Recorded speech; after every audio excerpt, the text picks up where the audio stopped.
Assalamualaikum warahmatullahi wabarakatuh. Ya, sekarang kita lanjut ke materi berikutnya, masih tentang ikatan kovalen, tapi ikatan kovalen, polar, dan non-polar. Ya, jadi dikenal dengan sebutan kepolaran senyawa kovalen. Ya. Jadi apa itu bedanya ikatan kovalen polar dan ikatan kovalen non-polar? Kalau kovalen polar adalah ikatan antara atom-atom yang memiliki perbedaan keelektronegatifan. Contohnya HCl, asam klorida, HBr, asam bromida, H2O atau air, dan yang lain-lainnya, masih banyak lagi. Sedangkan ikatan kovalen non-polar adalah ikatan antara atom-atom yang tidak memiliki perbedaan keelektronegatifan. Atau nanti perbedaan keelektronegatifan kecil.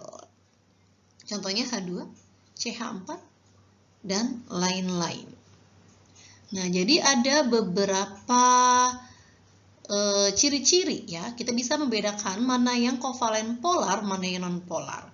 Apa aja? Nah, ini. Kepolaran senyawa ditentukan oleh beberapa hal berikut.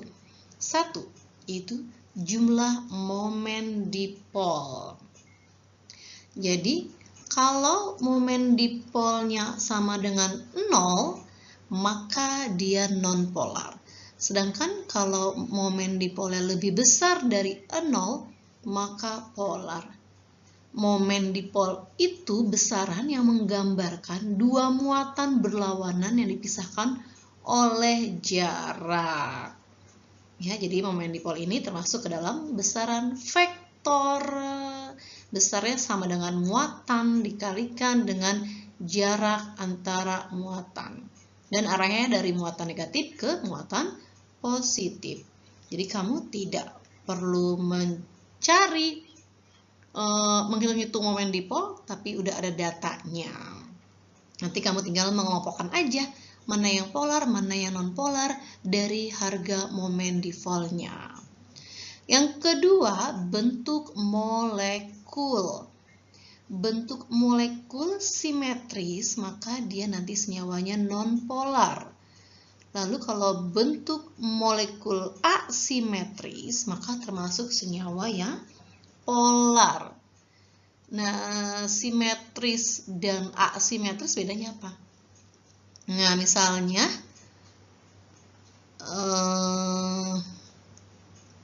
H2.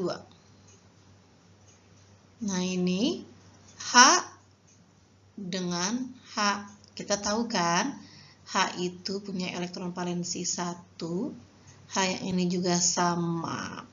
Jadi yang duplet itu hanya hanya atom H aja. Sedangkan kalau atom yang lain nanti harus oktet. Nah, ini dia udah duplet kan. Nah, lihat. Ini elektronnya terbagi secara merata. Maka dia simetris. Contoh lain misalnya CH4.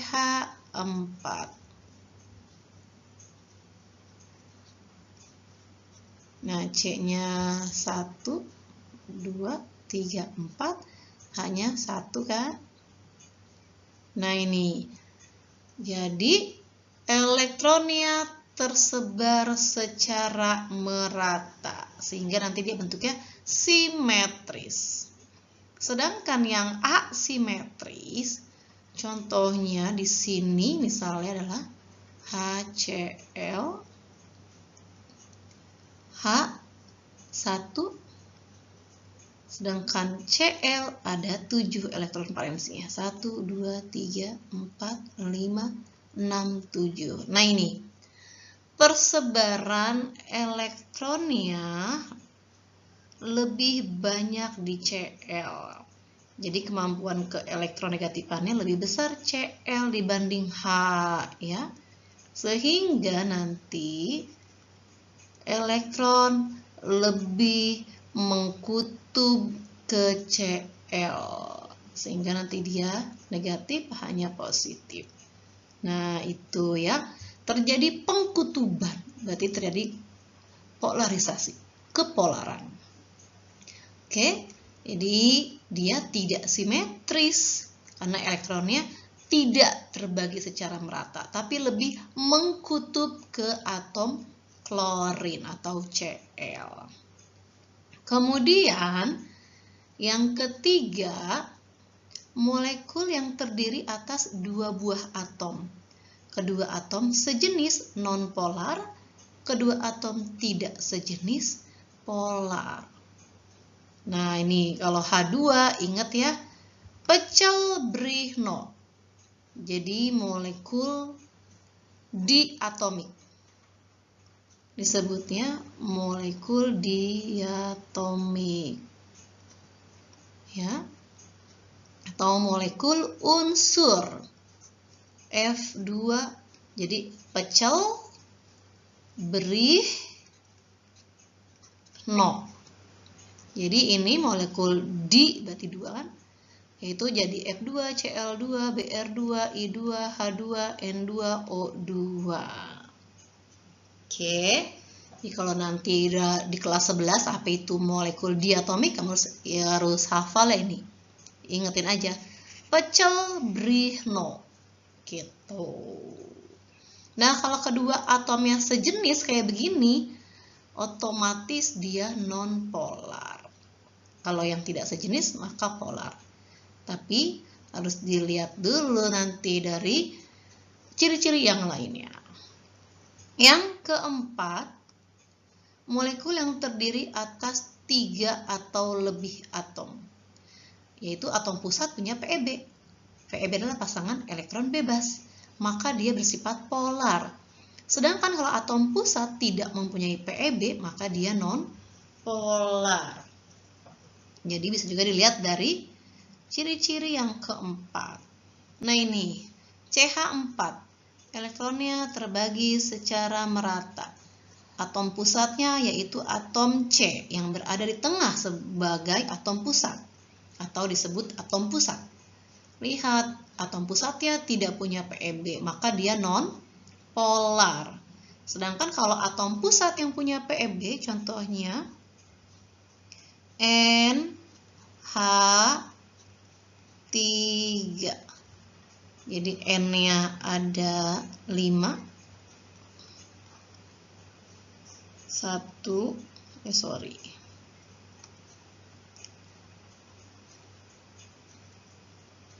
3, 4, 5. Hanya di sini berarti 1, yang ini 1. Nah, ini udah sama N sama H, hanya duplet.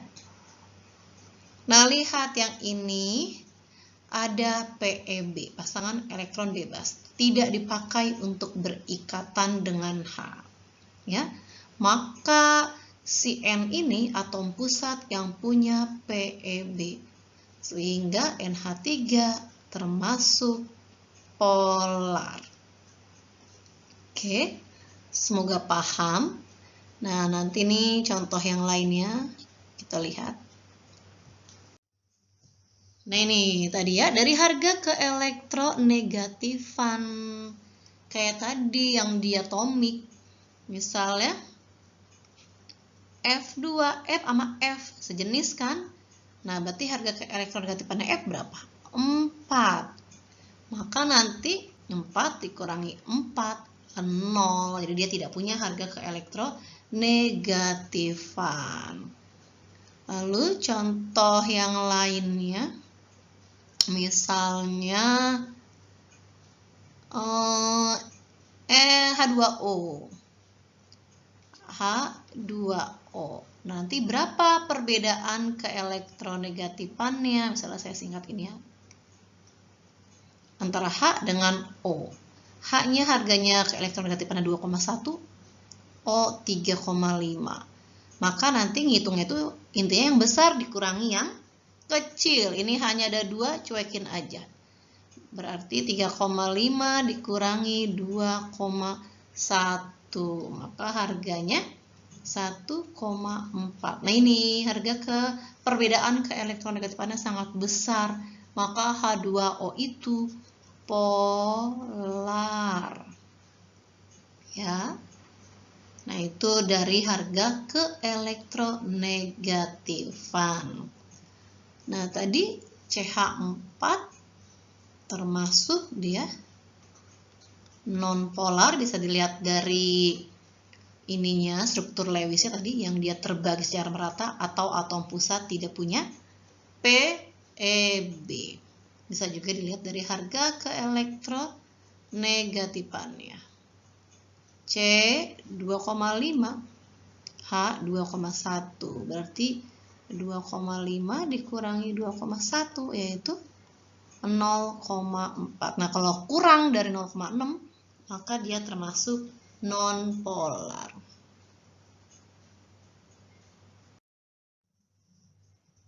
Nah, kemudian perbandingan sifat senyawa ion dengan senyawa kovalen. Senyawa ion artinya senyawa yang mempunyai ikatan ion, sedangkan senyawa kovalen artinya senyawa yang mempunyai ikatan kovalen. Nah, ini bedanya. Senyawa ion titik lele dan titik didihnya tinggi, sedangkan kovalen rendah. Lalu senyawa ion larut dalam pelarut polar yaitu air dan tidak larut dalam pelarut nonpolar. Contohnya seperti kloroform. Sedangkan senyawa kovalen sebagian larut dalam pelarut polar dan sebagian lagi larut dalam pelarut nonpolar. Yang ion pada suhu kamar berwujud padat, sedangkan senyawa kovalen ada yang wujud gas, cair, ataupun padat. Lalu yang ion dalam bentuk larutan dan leburannya dapat menghantarkan arus listrik. Tetapi dalam bentuk padatannya tidak dapat menghantarkan arus listrik. Lalu yang kovalen sebagian larutannya dapat menghantarkan arus listrik. Contohnya HCl. Dan sebagian tidak dapat menghantarkan arus listrik baik dalam bentuk larutan, leburan maupun padatannya. Jadi nanti di materi semester 2 ada yang namanya larutan elektrolit. Berarti larutan yang dapat menghantarkan listrik. Contohnya apa? Larutan NaCl. Dia itu termasuk senyawa ion. Maka dapat menghantarkan listrik larutannya ya, ataupun leburannya. Tapi kalau garam padatnya tidak dapat menghantarkan arus listrik. Sedangkan kalau senyawa kovalen, misalnya HCl, asam klorida, dia bisa menghantarkan arus listrik hanya dalam bentuk larutannya. Gitu ya.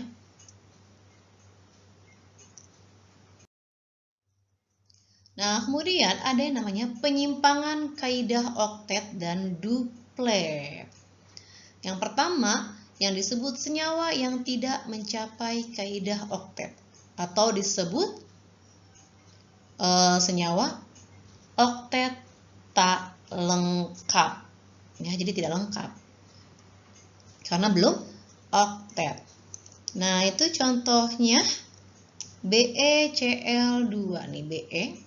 Ada garis 2 di sini, maka Be ini hanya ada 4 elektron. 1, 2, 3, 4. Berarti dia nggak oktet. Sedangkan Cl di sini oktet. Cl yang kanan juga oktet. Udah 8. Nah, berarti Be-nya dia oktet tak lengkap atau tidak mencapai oktet. Apakah salah? Senyawa ini benar. Ada BeCl2, tetapi terdapat penyimpangan kaidah oktet. Lalu yang ketiga, Bf3. Nah, ini ada 3 pasang yang dipakai berikatan. Berarti hanya 6 elektronnya tidak mencapai oktet. Sedangkan kalau F-nya oktet ada 8. F yang ini juga oktet, yang ini juga oktet, ya.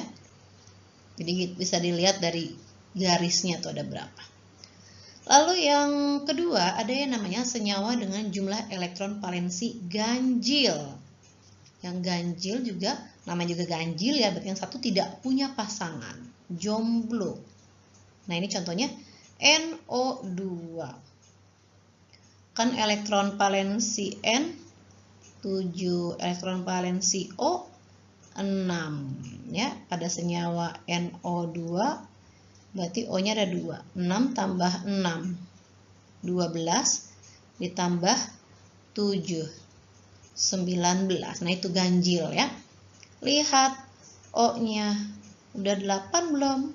Udah. 1 2 3 4. Ini ada 2 pasang kovalen rangkap 2. Berarti itu ada 4 elektron. 4 tambah 4 yang ini 8. Lalu O yang di ini juga ada 8. 1 2 3 4 5 6 7 8. Tapi lihat N-nya. Ya, N-nya 1 2 3 4 5 6 7. Hanya 7. Nah, itu yang mengalami penyimpangan atau pengecualian aturan oktet. Kemudian ada yang namanya senyawa dengan oktet berkembang. Oktet itu kan 8. Berarti kalau berkembang elektronnya nambah, bisa jadi 10, bisa jadi 12 kayak gitu. Nah, contoh Pc5 fosfor pentaklorida. Nah, ini gambarannya, struktur Lewisnya. Nah, lihat di P. Ya, P itu kan punya elektron valensi 5. Lalu ditambah sama yang dari Cl 11111. Cl ada 5. Berarti si P ada 10 elektron. Karena masing-masing garis ini ada 2 elektron kan? 1, 2, 3, 4, 5. 5 kali 2 berarti 10. Nah, itu oktetnya berkembang. Lalu SF6. Nah, lihat sulfur heksafluorida, lihat ini. S-nya 1, 2, 3, 4, 5, 6. 6 kali 2, 12 elektron. Nah, lalu yang ini Cl itu golongan 7 juga kan, ada yang belum keisi. Jadi 1, 2, 3, nah lagi 3, 4, 5, 6, 7. Ya, jadi 3 dipakai berikatan, lalu ada 4 elektron lagi yang tidak dipakai berikatan. Ya, berarti ada 2. Jadi C-nya 1, 2, 3, 4, 5, 6, 7, 8, 9, 10 pada ClF3. Oke, nah itulah penyimpangan kaidah oktet dan duplet.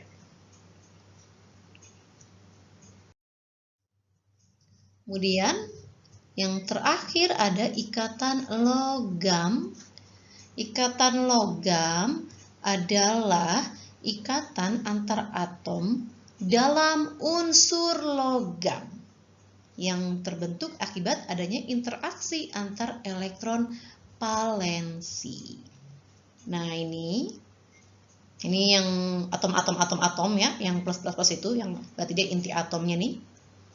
Lalu yang merah-merahnya berarti adalah si elektronnya ya. Jadi elektronnya itu mudah bergerak. Nah, jadi ciri-cirinya ikatannya apa? Yang pertama, atom-atom logam dapat diibaratkan seperti bola pingpong yang berjejer rapat satu sama lain.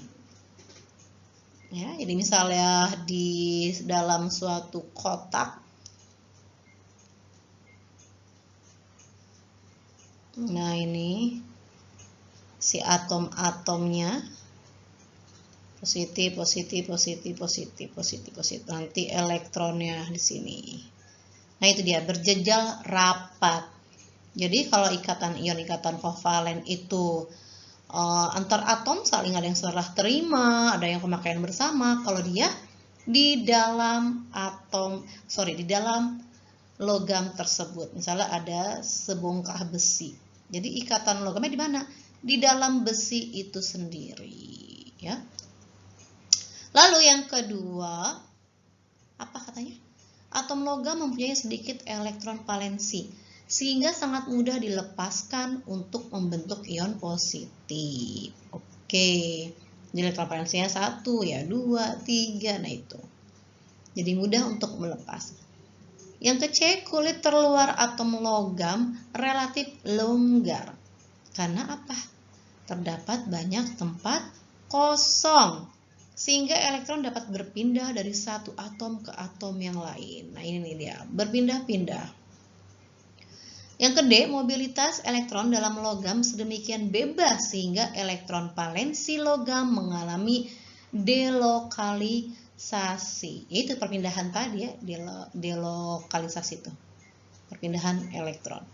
Lalu yang ke E, elektron-elektron valensi tersebut berbaur membentuk awan elektron yang menyelimuti ion-ion positif logam. Nah ini, jadi seperti awan-awan elektron.